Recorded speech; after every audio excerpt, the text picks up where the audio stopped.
Lorsque nous ne recevons pas immédiatement les choses demandées, croyons néanmoins que le Seigneur nous a entendus et qu'il nous exaucera.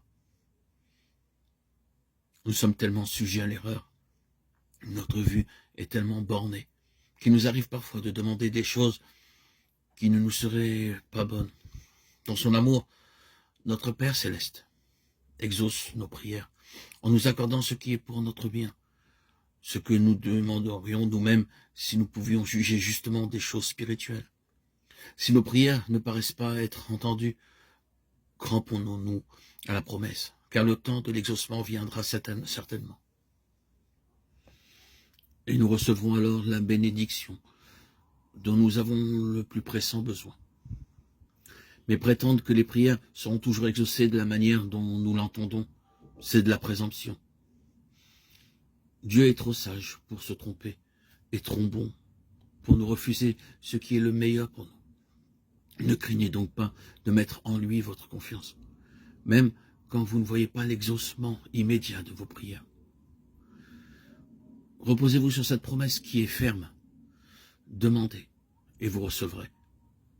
Si, avant de croire, nous prenons conseil de nos doutes et de nos craintes, ou si nous voulons résoudre tous les points qui pourraient nous paraître obscurs, nos difficultés ne feront qu'augmenter.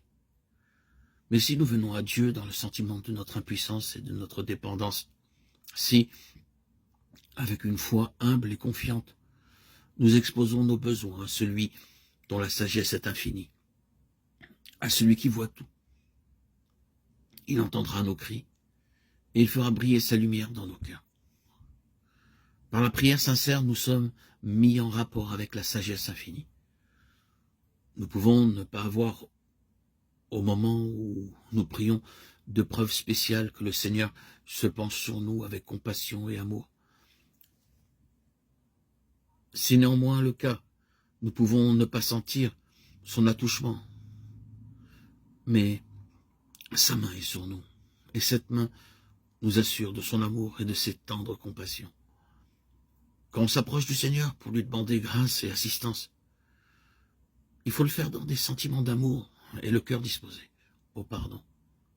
Comment pouvons-nous dire « pardonne-nous nos offenses » comme nous pardonnons à ceux qui nous ont offensés, Matthieu 6, 12, si nous conservons des ressentiments dans notre cœur?